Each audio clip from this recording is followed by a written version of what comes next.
മുടിക്ക് നീളമുണ്ട്, മുടിയിൽ നല്ല ചടയുണ്ട്.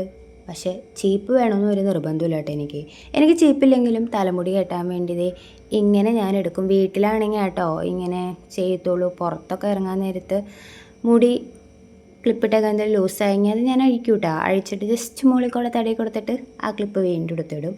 ഇങ്ങനെ ഈരി കെട്ടിക്കൊണ്ട് പോയി കഴിഞ്ഞ് കഴിഞ്ഞാലും എൻ്റെ മുടി അഴിക്കേണ്ടി വരും. അതുകൊണ്ട് ഞാൻ അതേ ഈരാറൊന്നുമില്ല. പിന്നെ വേറെ വല്ല സ്റ്റൈലൊക്കെ നമ്മൾ വരുത്തുകയാണെങ്കിൽ മാത്രമേ ഈരുള്ളൂ. ഇതിങ്ങനെ കെട്ടാൻ വേണ്ടി ഞാൻ അധികം ഈരത്തൊന്നുമില്ല കേട്ടോ. ഈ കൈ വെച്ചത് ഇങ്ങനെ കാണിക്കും, ഒന്നെങ്കിൽ ഇതുപോലത്തെ ഒരു സാധനം എടുത്തിടും, അല്ലെങ്കിൽ ഒരു ക്ലിപ്പിടും. അങ്ങനെയൊക്കെയാണ് കേട്ടോ ഞാൻ തലയേരി കെട്ടണത്. പൊതുവേ ചീപ്പ് ഉപയോഗിക്കൽ ഭയങ്കര കുറവാണ്. പക്ഷെ എനിക്കും അത് കണ്ടിട്ട് ഇഷ്ടം. പിന്നെ മറ്റുള്ളവരുടെ കണ്ണിലേക്ക് പെൺകൊച്ചിന് തലമുടി ഒന്ന് ഈരിക്കൂടെ എന്ന് ചിലപ്പോൾ ചിന്തിക്കാൻ കാണും. ബാക്ക് വശം കാണുമ്പോൾ അത്രയും നീറ്റല്ലെന്ന് തോന്നാതിരിക്കാം. പക്ഷെ എനിക്കിതാട്ടോ ഇഷ്ടം. എന്നാലും ഞാൻ ഇടയ്ക്കൊക്കെ ഈരി വിട്ടോ.